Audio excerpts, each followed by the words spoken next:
Greetings and welcome to VALO U. I'm Xelaadryth and I'll be your instructor for today. Today's class is Tactics 430, the direction of traffic. While envisioning widening enemy fog from last known positions can help you calculate all possible enemy locations, we can use the direction of traffic to narrow down the possible into the probable.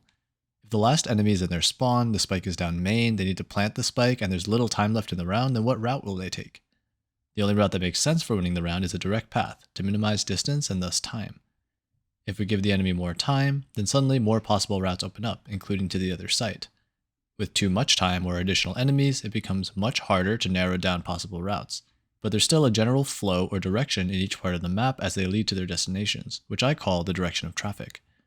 This can also be visualized with a vector field, in which every position on the map points in a direction leading to where the spike will be planted or diffused. This indicates the likeliest enemy facing and movement speed in each area across the map.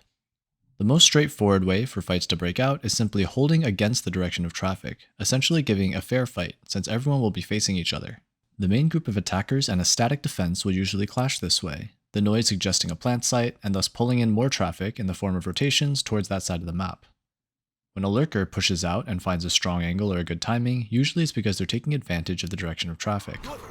Lurk angles are one of the simplest ways to take advantage of the direction of traffic, since most people only clear corners that require turning less than 90 degrees. However, you can also artificially guard your own flank by ensuring that no likely routes allow enemies to discover your flank, gambling that enemies won't pad in an inefficient or risky way to discover you, and then being ready for the fair fight by facing against the direction of traffic if they do choose a route that encounters you.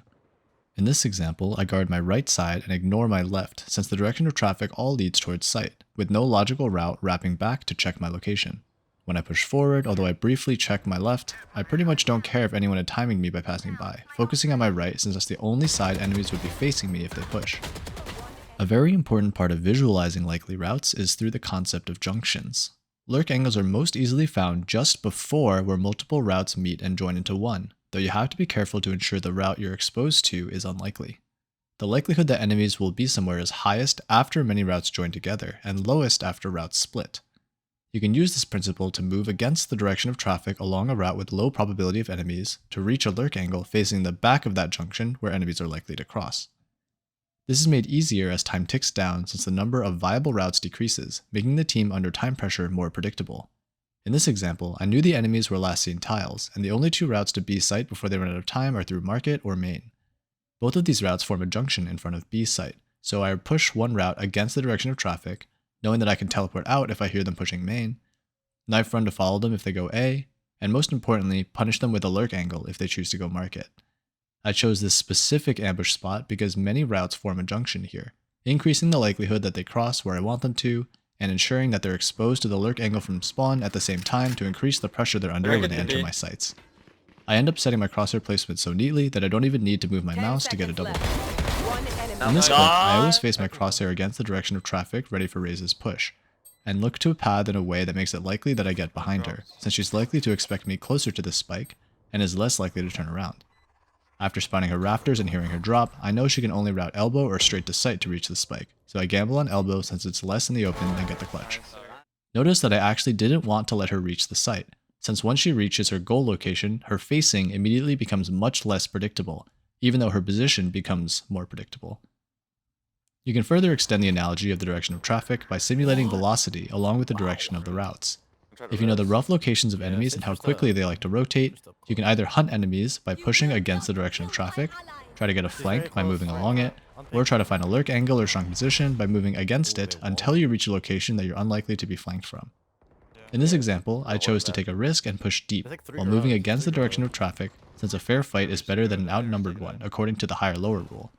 The farther I am from the site, the less care and the faster enemies will move, reducing the amount of util that I'm likely to face and giving me audio cues to have an easier fight, which nets me a free kill. In summary, the direction of traffic is a vector field that shows likely enemy facing and velocity.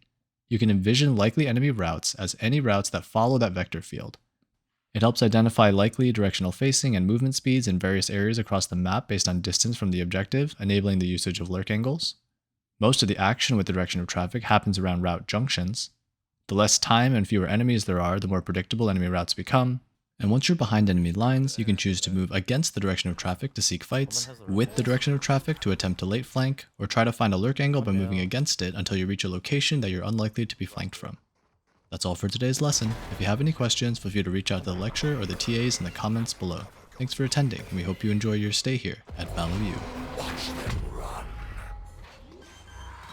I've got your trail. Hey main. Breaking wall. One heaven. Be close. Out heaven, out heaven. You heard him, you heard him. Last player standing. You have one way. Shadows traveling. One enemy I remaining. think one was running up on you. Hit 39.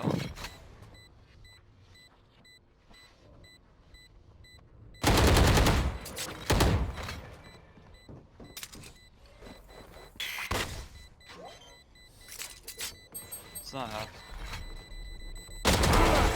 Yes, sir. You played that perfectly.